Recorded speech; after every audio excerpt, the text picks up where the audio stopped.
नमस्कार दोस्तों, आपका हमारे YouTube चैनल पर हार्दिक स्वागत है।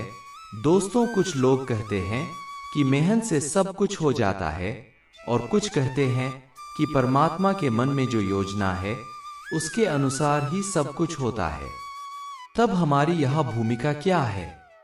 अगर सब कुछ पूर्व नियोजित है तो हम क्या हैं? और अगर सब कुछ पूर्व नियोजित नहीं है, मेहनत से सब कुछ हो जाता है, तो ईश्वर की जो वृहत इच्छा है वह तुच्छ हो जाती है। इसलिए यह भी तो संभव नहीं है। इस स्थिति में कर्म की चेष्टा का मूल्य और पूर्व निर्धारित वस्तु का मूल्य कहां तक है? पहली बात, तुम जो चेष्टा करते हो, काम करते हो, उस काम को करने की बुद्धि, काम करने की शक्ति और काम करने की कुव्वत कहां से आती है? जो बुद्धि है वह तुम्हारी नहीं है। तुम्हारी जो कर्म चेष्टा है और कर्म प्रचेष्टा है, उसकी मालकियत तुम्हारी नहीं है। तब बात क्या है?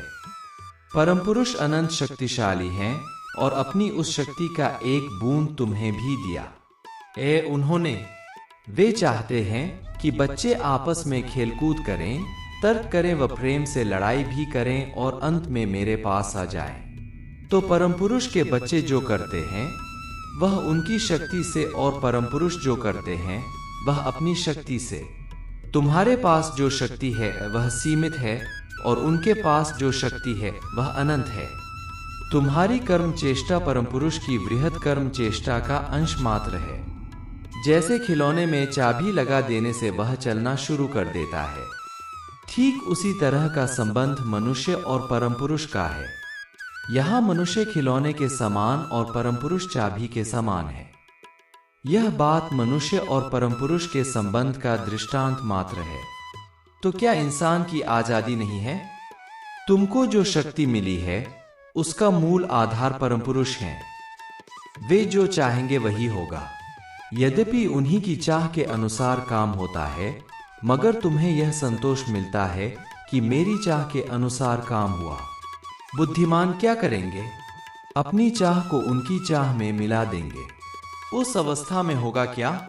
चूंकि साधक की चाह और परम पुरुष की चाह एक बन गई है, आत्म साधक की सभी चाह की पूर्ति हो जाती है। दोस्तों, अपने जीवन को अगर हम कुछ दूरी बनाकर देखने लगें तो उन तकलीफों से बच सकते हैं जो दिमाग में आने वाले विचारों से तादात्म्य करने के कारण पैदा होती है। हम अपने अहं पर सवार रहते हुए खुद को बहुत ताकतवर समझने लगते हैं, जबकि सच यह है कि हमें धूल के कण जितनी ताकत भी नहीं। वक्त का एक थपेड़ा हमें कहीं से कहीं पहुंचा सकता है। लेकिन अगर हम अहं से निकलकर अपने शक्तिहीन होने को स्वीकार कर लें, दिमाग में आने वाले विचारों से तादात्म्य करना छोड़ दें, तो हम सभी तकलीफों से मुक्त हो इतने शक्तिशाली हो सकते हैं कि जीवन में जो चाहेंगे वही पाने भी लगेंगे। जिस तरह पानी का कोई रंग नहीं होता, ऐसे ही समय का भी कोई रंग नहीं होता। हमारी मनस्थिति समय को अच्छा या बुरा बनाती है। हमारी मन की स्थिति सीधे हमारे दिमाग में चल रहे विचारों से प्रभावित होती है। दिमाग में विचार शरीर की स्थिति पर भी निर्भर करते हैं। शरीर जब अच्छा महसूस करता है तब दिमाग में अच्छे विचार आते हैं। शरीर अच्छा महसूस करे, इसके लिए जरूरी है कि वह स्वस्थ और निरोगी रहे। उसे ऐसा रखने के लिए हेल्दी भोजन और नियमित योग, व्यायाम व ध्यान अनिवार्य है। ये सब मिलकर मन की स्थिति को अच्छा बनाए रखेंगे। उस महंगे मकान का क्या फायदा जिसके भीतर हम हर क्षण आनंद में न रहें? हमारे इस मनुष्य जीवन का क्या फायदा अगर हम उसके रहस्यों को न समझें और श्रेष्ठ जीवन न जिएं? इस बात को न भूलें कि नौकरी और व्यापार ही जीवन नहीं, सिर्फ पैसा कमाने के पीछे भागना ही जीवन नहीं। जीवन वह है जो हमारे भीतर हर दिन एक गहरा आनंद लेकर आए। हर दिन हम नए दिन का इंतजार करें, क्योंकि वह हमारे जीवन में और ज्यादा खुशियां लाने वाला होता है। ऐसा तभी संभव है जबकि हमारे भीतर हर पल बच्चों जैसी जिज्ञासा, प्रेमियों जैसी व्यग्रता और संतों जैसा आनंद बोध भरा रहे। रात भर की गहरी नींद के बाद हम जब सुबह उठते हैं तो खुद को बहुत तरोताजा पाते हैं, दिन भर की चुनौतियों का सामना करने के लिए जरूरी ताकत से भरा हुआ। हमें यह ताकत इसलिए मिली क्योंकि रात भर हमने कुछ बोला नहीं, कुछ सोचा नहीं, कुछ देखा नहीं। इन्हीं 3 रास्तों से हमारी ऊर्जा खर्च भी होती है। यानी अगर हम दिन में भी कम बोलें, कम देखें और कम सोचें, तो हम स्वतः अपने लिए बहुत जरूरी ऊर्जा बचा सकते हैं, जिसे रचनात्मक कार्यों में लगाकर जीवन को बेहतर बनाया जा सकता है। सारा भय और संघर्ष तब तक ही है जब तक प्रतिरोध है। एक बार जब हम चीजों को स्वीकार कर लें, तो सारा प्रतिरोध स्वतः खत्म हो जाता है। मृत्यु का प्रतिरोध सबसे बड़ा है और प्राकृतिक भी है, लेकिन हम अगर अपने विवेक का उपयोग करें, तो हमें स्वीकार करने में देर नहीं लगेगी कि मृत्यु एक अटल सत्य है जिससे कोई नहीं बच सकता। तकलीफ यह है कि इस सत्य को जान लेने के बावजूद हमारे दैनिक जीवन में कोई बदलाव नहीं आता। हम फिर भी बेहोशी में जिए जाते हैं। मृत्यु का असली प्रतिरोध हर पल में प्रवेश कर उसे भरपूर जीने में है, हर पल को पूरे बोध से भरकर जीने में है। इस ब्रह्मांड में हर पल चीजें बदलती रहती हैं। प्रकृति में और ब्रह्मांड में हर पल परिवर्तन होते रहते हैं।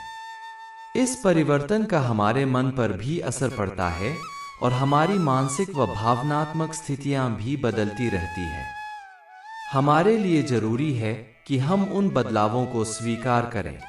अगर कुछ समय पहले हम बहुत आनंद से भरे थे मगर अब उदास महसूस कर रहे हैं, तो ऐसा क्यों हो कि हम आनंद को तो पूरे मन से स्वीकार कर लें और उदासी का पुरजोर प्रतिरोध करें। हमारा प्रतिरोध ही हमें तकलीफ देता है। उदासी को भी अगर हम पूरे मन से स्वीकार कर लें, तो वह भी आनंद के स्रोत में बदल जाती है। डर से निकले बिना हम वैसा जीवन नहीं जी सकते जिसकी संभावना के साथ हमारा जन्म होता है। डर हम तक पहुंचने वाले जीवन के रास्तों को बंद कर देता है, चाहे वह कैसा भी डर हो, किसी भी बारे में हो। मृत्यु का डर, असफलता का डर, नाम खराब होने का डर, हाथों से पावर चले जाने का डर, अपने प्रेमी प्रेमिका को खो देने का डर। डर हमारे मन में गहरे अपनी जगह बना लेता है और हमारे बर्ताव को प्रभावित करने लगता है।